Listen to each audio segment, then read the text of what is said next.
Hello again. Today I will lecture on counterexamples to deductive arguments. As an announcement, note that I created a new module called Miscellaneous. There I will post information that will be pertinent to the class throughout the semester. So for example, I have my instructor profile up there, and I have the course schedule up there. The instructor profile includes information about me, such as my email address, office hours, etc., and it also includes a brief biography. An autobiography. Today, I will give you a review of the class so far, and then we will discuss counterexamples. What are they, and how do you give a counterexample to a deductive argument? So far in this class, we've learned that arguments are made up of statements, and arguments are going to be the focus of this entire class. A statement is a sentence that is true or false. An argument is a group of statements in which the conclusion is said to follow from the premises. A premise is the information intended to provide support for the conclusion, and the conclusion is the main point of the argument. We've also seen that giving an argument is just one of the many uses of language. There are reports, if-then statements, opinions, beliefs, as well as explanations. Deductive arguments are a type of argument that claim not merely to give support, but to give conclusive or decisive support to their conclusion.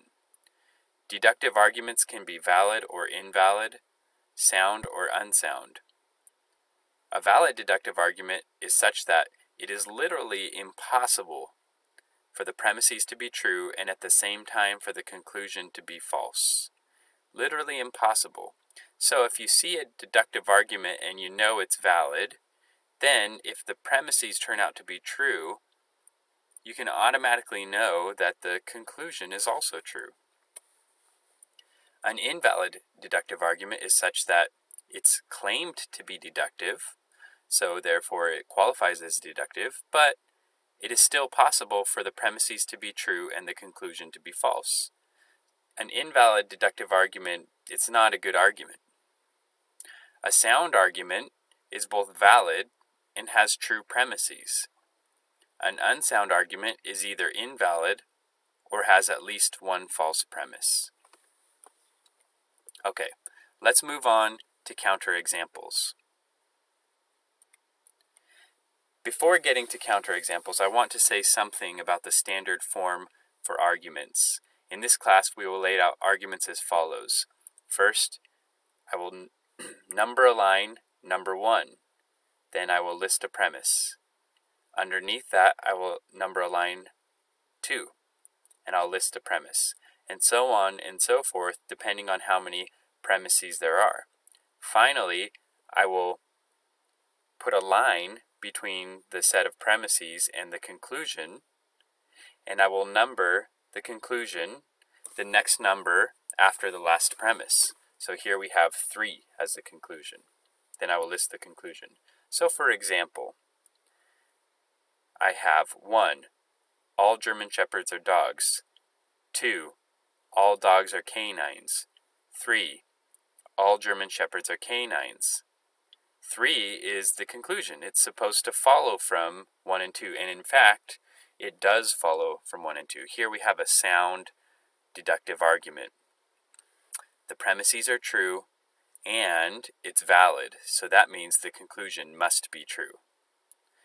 Note that I don't include any conclusion indicators in the arguments. Rather than including a conclusion indicator, we'll use a line to separate the premises from the conclusion. The whole point of showing you standard form for arguments is just so we can have some consistency in the way we lay out arguments. I will strive to always put arguments in this form, unless I put them in the form of prose, in which case I'll enclose them with quotations. Okay, now counterexamples. To show that an argument is invalid, you must come up with a counterexample to the argument. So the whole purpose of counterexamples is to show that a given deductive argument is invalid. Now, you can give a counterexample to a statement, or you can give a counterexample to an argument. To give a counterexample to a statement, you're merely showing that the statement is false. So, for example, if someone said all human beings are United States citizens, all you need to do to show that to give a counterexample to that statement is to find someone somewhere in the world who's a human being and is not a United States citizen. There you've given a counterexample to the statement. You've proven that the statement is false. We won't focus on giving counterexamples to statements. We will focus on giving counterexamples to arguments. And counterexamples are only given to deductive arguments, and they're only done to show that an argument is invalid.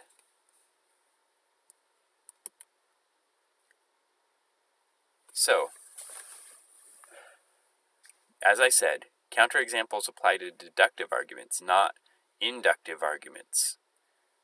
Remember that validity says it's impossible for the premises to be true and the conclusion to be false.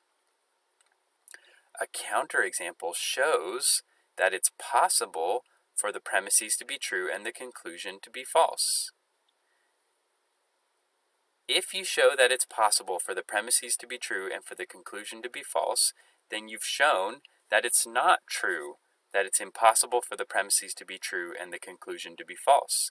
So, in other words, you've shown that the argument is invalid.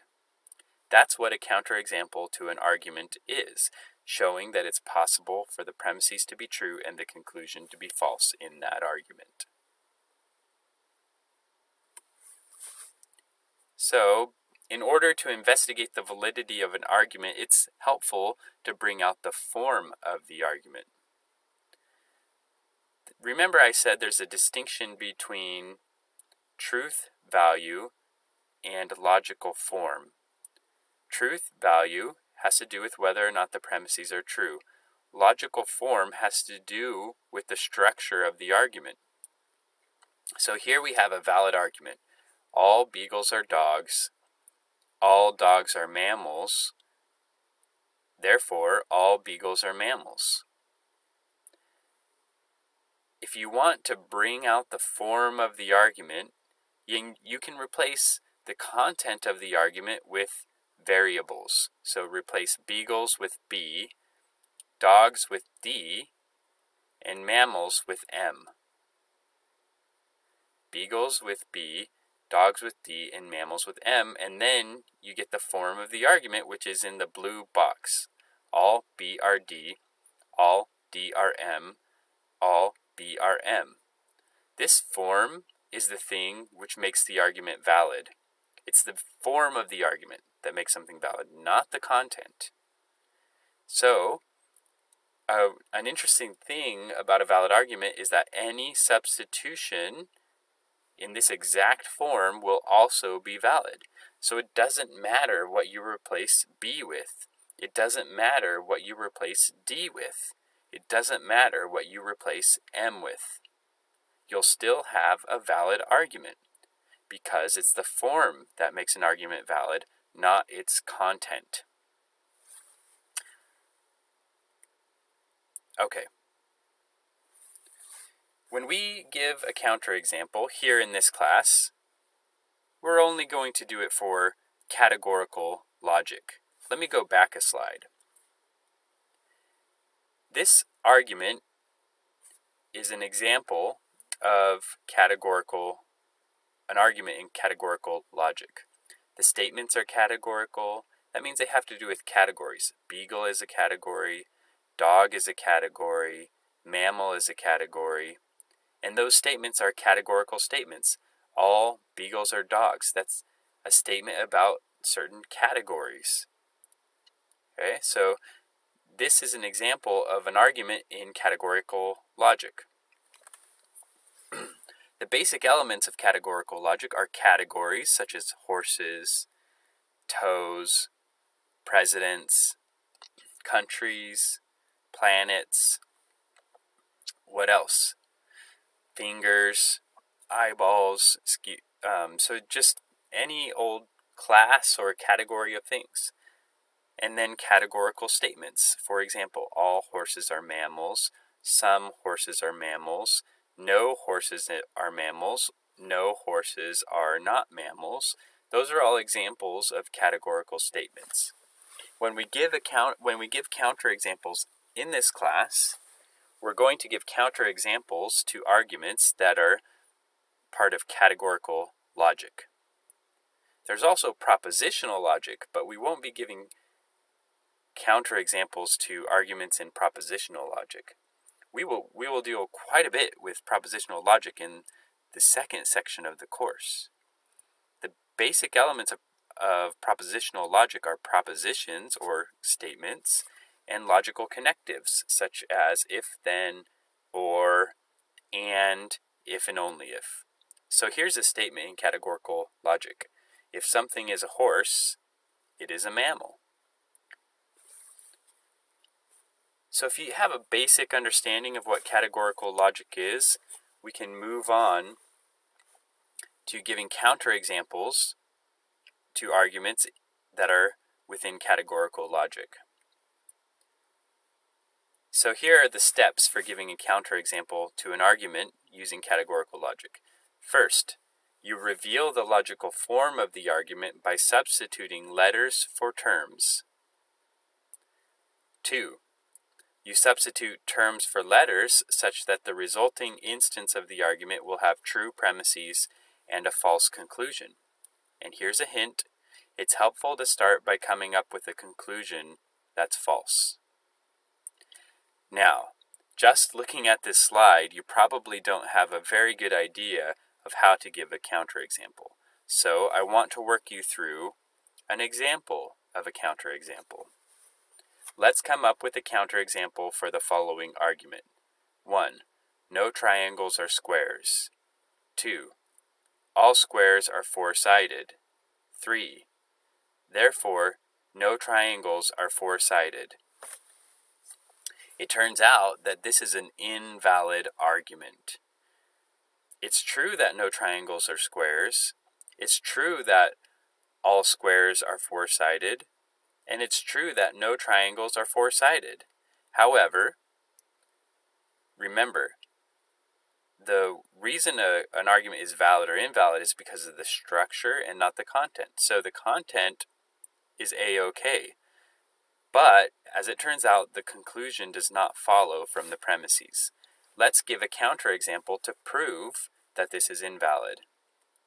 So first, we reveal the logical form by substituting letters for terms. No A are B, all B are C, therefore no A are C.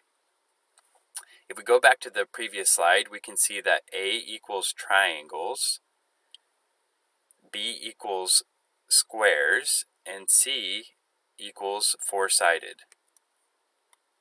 No triangles are squares, no A are B, all squares are four-sided, all B are C, therefore no triangles are four-sided, therefore no A are C. So I took out the word triangle, took out the word squares, took out the word four-sided, and replaced them with variables as such. Now, notice that everywhere the word triangle was, the word A now is. Everywhere the word squares was, B now is. And everywhere the word four-sided was, C now is. I've replaced all those categories with variables or letters. Second, we substitute terms for the letters so that the resulting argument will have true premises and a false conclusion. And I've given you a key here. I probably should have given you a key on the last slide. let A equal horses, B equal cats, and C equals mammals.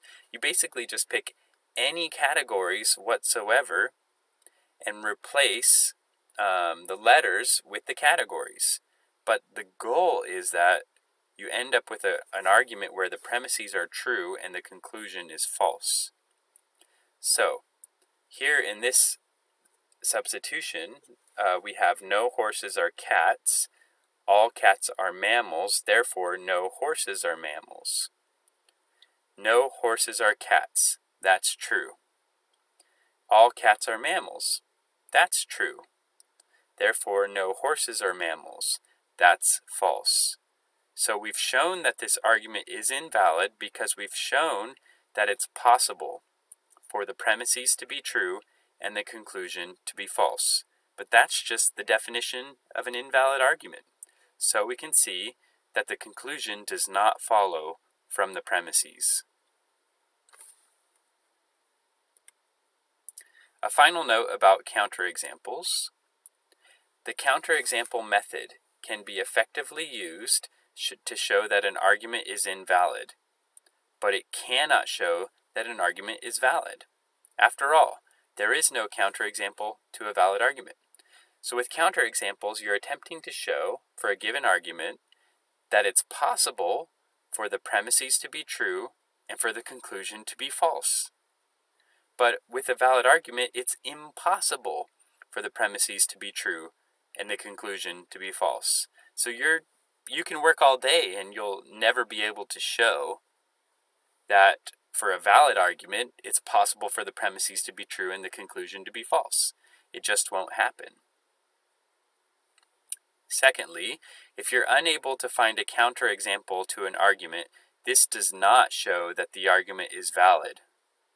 If you're unable to find a counterexample to an argument, this does not show that the argument is valid. It might just be that the argument is invalid and you just haven't come up with a counterexample yet, which means you just need to keep on working. So in summary, counterexamples can be given to statements or to arguments.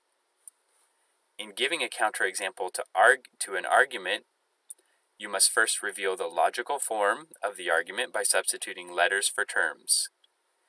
Then, you must substitute terms for the letters such that the resulting instance of the argument will have true premises and a false conclusion. And finally, the counterexample method works in showing that an argument is invalid because you're showing, for a given argument, that it's possible for the premises to be true and the conclusion to be false, and this is just what it is for an argument to be invalid. Thank you, and let me know if you have any questions about giving counterexamples.